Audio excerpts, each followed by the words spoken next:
Sr. Presidente, Sr. Ministro e Sr. Secretário de Estado, uma parte desta audição no passado, nos últimos 4 anos, era dedicada a discutir as medidas que já tinham sido negociadas com os partidos à esquerda e que já estavam na proposta de lei apresentada na Generalidade. Este ano podemos passar essa fase à frente e poupamos tempo. É verdade que há um aspecto em que este orçamento se aproxima de uma preocupação do Bloco, que é o reforço da verba da saúde para combater a suborçamentação. Quer dizer que o SNS tem mais dinheiro à cabeça, pode haver uma melhor gestão do financiamento do SNS, mas não quer dizer que o subfinanciamento da saúde não se mantenha.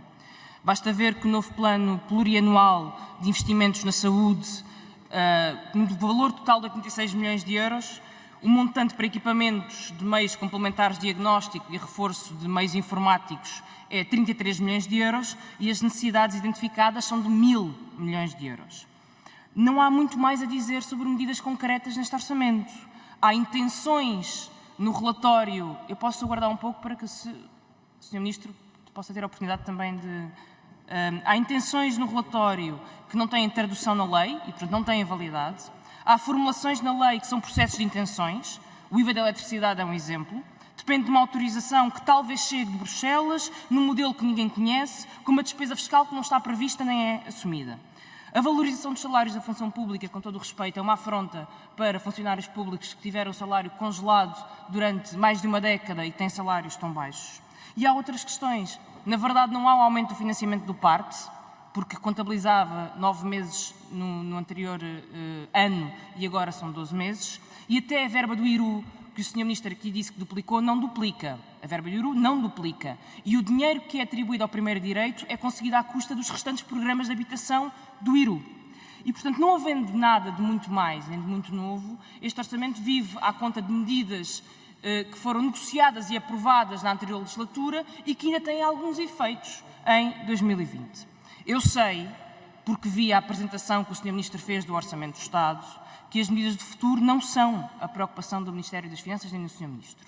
A preocupação é o excedente orçamental e deixou isso muito claro na apresentação que fez. E é por isso que para 2019 o Governo já está a estimar um déficit que é metade do que estava previsto na proposta de lei que aprovámos aqui no ano passado.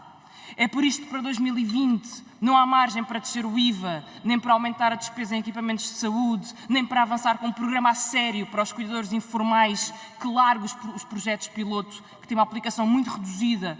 Não há dinheiro para ter um plano de exclusividade na saúde a sério, mas lá estão os 530 milhões de excedente orçamental. Mas mais, também é preciso perceber se é ou não é verdade que não estão contabilizados em contabilidade nacional as receitas que correspondem ao retorno pelo aumento dos salários da função pública e do descongelamento das carreiras. A UTAU faz esse alerta e é importante que o Sr. Ministro explique se estão ou não estão contabilizados no excedente em contabilidade nacional as receitas correspondentes às contribuições sociais e aos impostos que resultam do descongelamento de carreiras. O Sr. Ministro achará que isto é uma prova do seu sucesso. Talvez seja. Mas a verdade é que o seu sucesso é um problema. É um problema para o país, que vê adiados investimentos que são urgentes e necessários. É um problema para o Governo, porque o excedente é um rolo compressor que passa a ferro os restantes ministros deste Governo, que não têm autonomia, não têm capacidade de intervenção. E é também um problema para o Parlamento.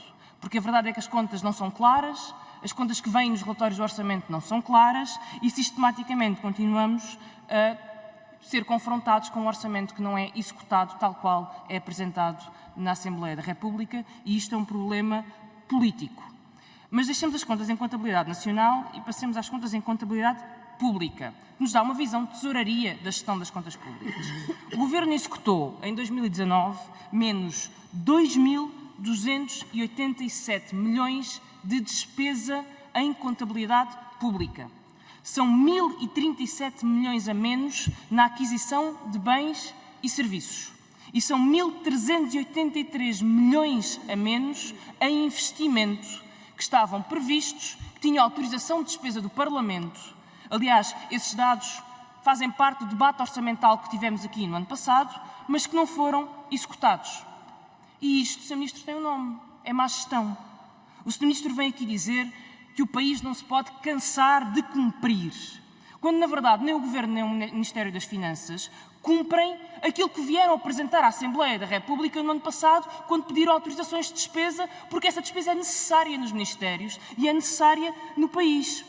Queremos saber porque é que não cumprem. Queremos saber se é um problema de falta de capacidade, de falta de competência, de impossibilidade de cumprir despesa e de fazer despesa e executá-la tal qual ela aparece nos mapas e é apresentada à Assembleia da República. Mais uma vez o Sr. Ministro veio aqui chamar o país às suas responsabilidades, toda a gente às suas responsabilidades. Era bom que também assumisse as suas próprias e que o Ministério das Finanças assumisse as próprias responsabilidades nesta péssima execução da despesa pública. O Sr. Ministro, para além desta execução, pela qual é responsável, continua a centralizar no Ministério das Finanças uma percentagem cada vez maior de recursos públicos e de despesa pública. E por isso lhe pergunto, cativações. Quais são os dados para utilização das cativações em 2019? É porque os dados preliminares de novembro dizem-nos que a utilização das verbas que estavam cativas é muito baixa. E por isso pergunto, no momento em que estamos a discutir e a avaliar as políticas de 2019 e a discutir as políticas para 2020, qual é que vai ser a utilização final de cativações em 2019? Qual é que vai ser o valor de cativos em 2020? Não podemos discutir um orçamento sem ter estes dados de forma muito clara e transparente em cima da mesa. A dotação centralizada no seu Ministério para fins específicos vai aumentar em 2020 de 644 milhões de euros para 960 milhões de euros. E eu pergunto-lhe porquê? Porque é que insiste em continuar a aumentar a verba sob a sua gestão direta no orçamento, muito além daquilo que aumenta a despesa efetiva? Pergunto-lhe se é por não confiar nos restantes ministros, na restante capacidade de decisão dos restantes ministérios do Governo. Finalmente, gostaria de lhe fazer umas perguntas sobre o novo banco, porque me parece que há dados que não são muito claros neste orçamento. No relatório do Orçamento do Estado, diz o Governo que prevê que o novo banco venha a precisar de uma injeção de capital de 600 milhões de euros. E, portanto, é aquilo que o Fundo de Resolução terá de injetar no novo banco. Mas, apesar de prever 600 milhões de euros de recapitalização do novo banco, o Governo prevê emprestar 850 milhões ao Fundo de Resolução. E, apesar de emprestar 850 milhões ao Fundo de Resolução, o Governo prevê que as despesas do Fundo de Resolução sejam de 1.200 milhões. E por isso eu pergunto onde é que ficamos. Se acha mesmo que a injeção de capital no novo banco são 600 milhões, porque é que temos um empréstimo que vai até 850? E se acha mesmo que a injeção de capital são 600 milhões, porque é que há uma autorização de despesa do Fundo de Resolução para 1.200 milhões, o que, aliás, coloca esta injeção de capital bem próximo daquela que aconteceu o ano passado para o novo banco. Pergunto-lhe qual é o impacto estimado do Fundo de Resolução e das injeções do novo banco no déficit, neste caso no excedente, em contabilidade nacional. E uma última pergunta tem a ver com os ativos por impostos diferidos, que mais não são do que outras formas de injeção de capital no novo banco, e queria-lhe perguntar qual foi o montante destas injeções por conta deste mecanismo criado pelo Governo PSD e CDS em 2019, quanto é que o novo banco levou de injeções de capital adicionais, termino, em 2019 por conta deste mecanismo, e quanto é que se prevê para 2020 e se o montante previsto para 2020 tem a ver com o novo banco. Obrigada.